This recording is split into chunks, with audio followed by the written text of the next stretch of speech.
When my mom answered janitor to my soon-to-be father-in-law's question about her job, his whole family burst into laughter. A cleaning lady? That's as low as it gets, they said, mocking her. I was shocked they would make fun of my mother, who raised me on her own. I couldn't imagine becoming family with such cruel people. I told them coldly, let's pretend this conversation never happened. My name is Emily Yale, and I'm 26. I graduated from a public university with a degree in education and work as a high school English teacher. I live a pretty happy life. Today, I was excited to go on a midweek date with my boyfriend, John, at a nice restaurant he'd booked. Sorry to keep you waiting, I said as I arrived. You too, thanks for working so hard every day, he replied. John and I are the same age. He went to medical school and is now a resident doctor. We met in college and have been dating for 5 years. He's incredibly kind, and sometimes I feel like he's almost too good to be true. We've been through tough times, especially while studying for exams, but we always worked things out and supported each other. As I was finishing dessert, I noticed the restaurant seemed fancier than usual. Suddenly, John looked serious. My residency will be over soon, and medicine is a tough job, but I want to do my best as a doctor, with you by my side. Emily, will you marry me? He held out a ring. Tears came to my eyes as I looked at him. Thank you, I whispered, my voice shaking. I'm so happy. I believe we can support each other through anything. I accepted his proposal, thinking my mom would be thrilled for us.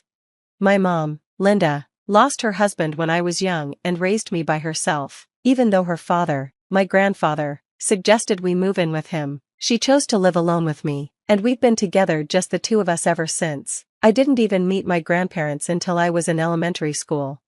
My mom would sometimes say, I might have made you suffer because I got married young and couldn't rely on family right away, but I never felt that way. My mom was always positive, loving, and supportive. She's the most important person in my life and someone I look up to. When I told her about my engagement to John, she blessed us with all her heart. Thank you. I look forward to our future together, John said, smiling. My mom was almost in tears from happiness, and I felt grateful to have her support. We'll need to meet your parents soon too, I reminded John. Of course, he replied. I went to boarding school from middle school through high school, so I haven't seen my family much, but I think they'll be happy for us. My mom added, make sure to introduce yourself properly to John's family. Dear, you're going to be part of their family now. She was fully supportive of our relationship. I knew John's family was very different from mine. His father ran his own hospital. His mother was a stay-at-home housewife, and he had a younger brother still in high school. I hoped we'd get along, but I was definitely nervous about meeting them. Don't worry, John assured me. I'll arrange a place for us to live after we're married. Thank you, I replied, a little anxious but hopeful about our future. I believed everything would go smoothly, that is, until the day we actually met his family. 2 months later, we met at a fancy restaurant in a private room. John's parents and younger brother arrived a little late. When they entered, John introduced everyone. Nice to meet you all. This is my mom, he said. My dad runs an internal medicine clinic, and my mom is a full-time housewife. And this is my younger brother. He's a senior in high school. His parents were dressed elegantly, as I expected, but his brother looked like a bit of a rebel, with brown hair, a messy school uniform, and his eyes glued to his phone. After the introductions, John began, I'm planning to marry her. But his father interrupted gently, stroking his mustache. First, let's get to know her family. If we're joining families, we need to understand her background and character. His mother also studied us closely, her eyes sharp. Then she asked, and where's your father today? I'd asked John to let them know that I came from a single-parent household, but something felt off. Their reactions weren't what I expected, and a sense of unease crept in. My father passed away when I was young, and my mother raised me on her own, I explained. John's younger brother wrinkled his face in exaggerated disgust and muttered, Really? A single-mother household? Unbelievable. This rude comment came from John's arrogant younger brother, who sat back with his legs crossed, showing a smug attitude. What do you mean, unbelievable? I replied, my voice rising. My mother raised me by herself, and I'm incredibly grateful to her. Watch your mouth and put away that phone, John scolded his brother, who turned away in annoyance. Then John's mother turned to me, You're a high school teacher, right? Yes, I teach English at a public high school, I answered politely, but right after I spoke, his family started sharing their blunt opinions. A teacher? We don't have any teachers in our family, and she's in the humanities, someone remarked. Isn't that unsuitable for our son? We always wanted him to marry a doctor's daughter, his mother said dismissively. A public high school teacher seems plain and probably doesn't make much money. Hearing this, I felt like I was in a completely different world. Even John's brother joined in, mentioning that he already had a recommendation for medical school. I was stunned by their comments, but John quickly defended me. She's a wonderful person, and she's committed to her work. Don't speak to her like that, he said firmly. At that, his father turned to my mom and said, we haven't given our blessing for their marriage yet. A single mother household, and she's a teacher. What about you, ma'am? Can you tell us about your education and job? My mom stood her ground and replied calmly, since my husband passed away, I've done various jobs to support my daughter. Right now, I work part-time as a janitor at a hospital and a school. I only finished middle school. But before she could finish, John's family exchanged looks and began to laugh mockingly. Oh my, she only went to middle school and works part-time as a janitor? One of them sneered. She must have been very poor. John's father shook his head dismissively. Even with a high school education, it's rough. And now, a cleaning lady? He added, belittling her. That's as low as it gets. John's younger brother looked at my mom with disgust. So, your mother only finished middle school and works as a janitor? I can't even imagine living like that. He sneered. Are you only marrying into our family for the money?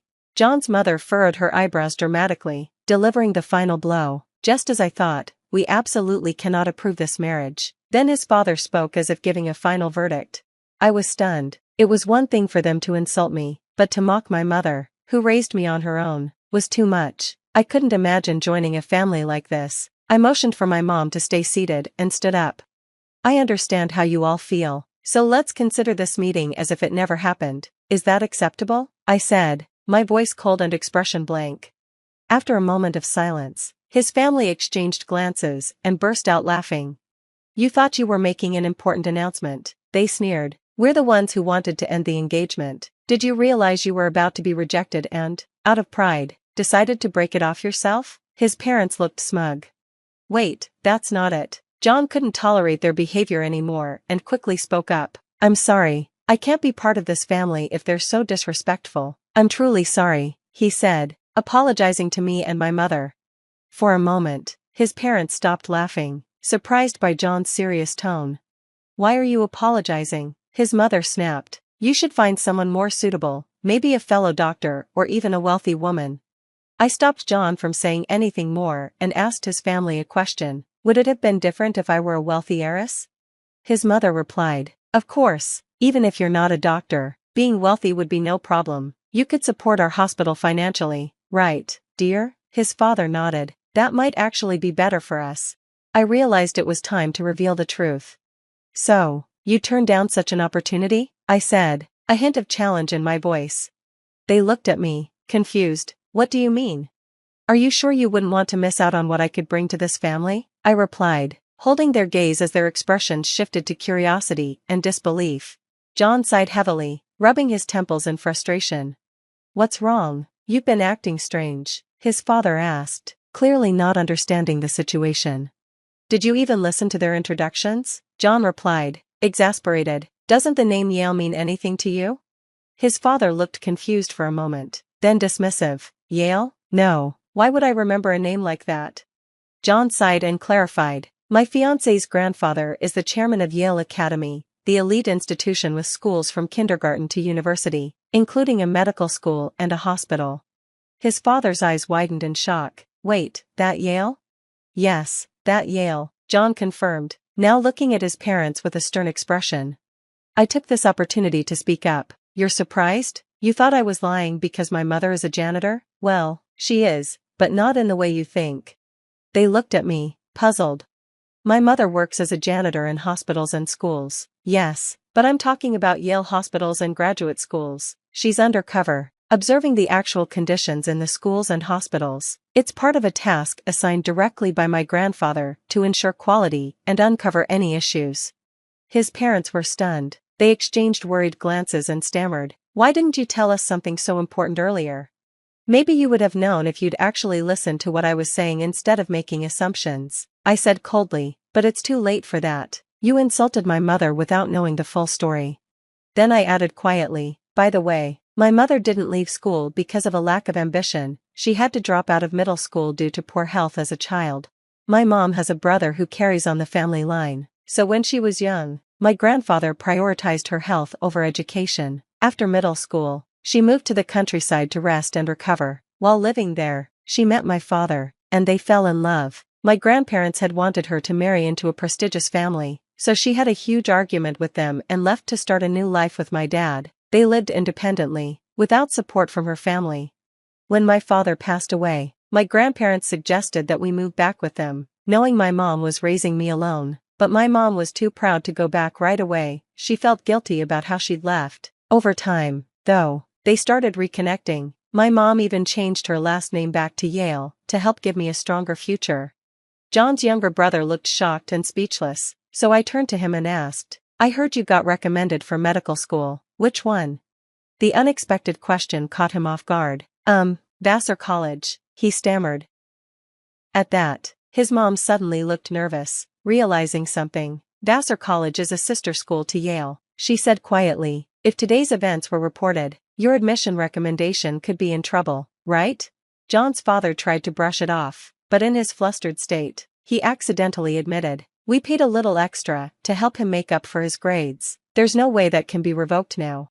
Both John and I reacted in shock. Dad, you bribed someone for him to get in? John asked.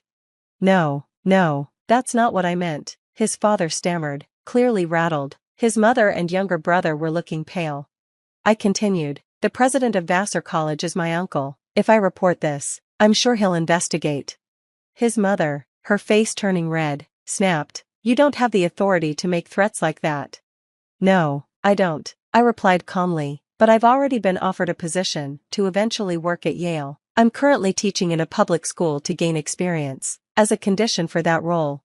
At that, her tone softened. Oh, let's not dwell on the past. Can't we just let bygones be bygones? Let's not let a misunderstanding ruin a good thing, she said, trying to smooth things over. His father quickly agreed. Yes, John is the future heir to our clinic. He needs our approval to marry. You want to marry John, don't you? Even his brother chimed in. Yeah, just let them get married and promise not to report anything about me. The three of them, his mother, father, and brother, were now practically begging me to overlook their behavior, desperate to keep things quiet for their own gain. John stood up, furious. I don't need your permission to get married. I'm cutting ties with all of you. His family stared at him, shocked. I always thought you were stuck up because you're from a family of doctors, but I never imagined you'd act like this during an important first meeting with my fiancé. I'm ashamed of how you spoke to her and her mom, and bribing someone to get my brother into med school? That's disgraceful. Wait, what are you saying? His mother stammered. I don't consider you my family anymore, John continued firmly. I'm marrying her, and we'll be happy together. Stay out of our lives for good. The parents panicked. So you're saying you're not going to take over the clinic? But if your younger brother doesn't get into medical school, we won't have an heir. John shook his head. I don't care. I have no intention of taking over. After graduating from Yale, I was offered a position as a surgeon, and I plan to work in a hospital, not at your clinic. His family was in chaos. Please think this over, his mother pleaded. We have patients who expect you to take over the clinic. Even his brother chimed in. Come on, bro. I won't have anywhere to work if you don't take over. Ignoring their pleas, John turned to my mom. I'm truly sorry for everything. I want to cut ties with my family and start a life with your daughter. Please allow us to get married. John's voice trembled slightly. My mother placed a gentle hand on his shoulder and replied, you don't have to apologize. I didn't fall for you because you're a doctor. I love you for your kindness and sincerity. She nodded at him and added, I can see that you're a good man, and I want to support your dreams and happiness. Thank you, he replied, bowing respectfully, his gratitude clear. My mother smiled, and together, we left the restaurant. As we departed, she handed John's family the business card of Yale's legal advisor, in case they had any further questions. 1 year later, John and I are happily married. He works as a talented and dedicated surgeon, even with the long hours and little sleep. Watching him pursue his dreams brings me joy. My grandfather, who has grown fond of John, often says how proud he is of him.